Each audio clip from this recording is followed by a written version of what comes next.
महाभारत काल के प्रसिद्ध नीतिज्ञ और रणनीतिकार महात्मा विदुर की ज्ञान भरी बातें मनुष्य के सुख और दुख को भी परिभाषित करती हैं।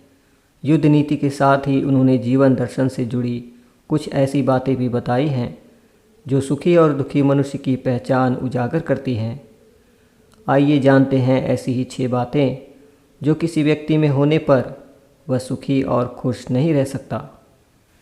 ईर्ष्या करने वाला। दूसरों से सदा ईर्ष्या करने वाला व्यक्ति कभी सुखी नहीं हो सकता। वह मनुष्य जो अपने सुख से न सुखी होकर दूसरों के सुख से दुखी होता है, ऐसा व्यक्ति कभी भी खुश नहीं रह सकता। घृणा करने वाला। घृणा की नींव पर कभी खुशी की इमारत नहीं टिक सकती। ऐसा व्यक्ति जिसके मन में किसी को लेकर घृणा का भाव है, वह कभी खुश नहीं रह सकता। घृणा होने पर व्यक्ति अंदर ही अंदर घुटता है और वह कभी अपनी खुशी का एहसास कर ही नहीं पाता। असंतोषी व्यक्ति। ऐसा व्यक्ति जिसके मन में संतोष नहीं है, वह सुख की प्राप्ति कैसे कर सकता है। संतोष ही सुख और खुशी का मुख्य आधार है।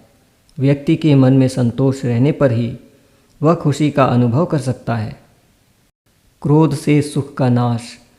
ऐसा मनुष्य जो अपने क्रोध पर काबू नहीं रख सकता, उसे कभी भी सुख की प्राप्ति नहीं हो सकती। क्रोध करने पर वह अपनी खुशी को भी दुख में बदल देता है और दूसरों को परेशान करने के साथ साथ खुद भी दुखी रहता है। शक स्वभाव। ऐसा व्यक्ति जो अपने प्रियजनों पर ही शक करता है, वह उनके साथ कभी सुख का एहसास नहीं प्राप्त कर सकता। शक मनुष्य और सुख के बीच में दीवार का काम करता है। इसलिए आप चाहते हैं खुद को खुश रखना, तो आपको तोड़ देनी होगी शक की यह दीवार।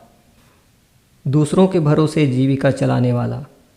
ऐसे लोगों के पास कोई स्वाभिमान नहीं होता जो दूसरों के भरोसे पर अपनी जीविका का निर्वहन करते हैं।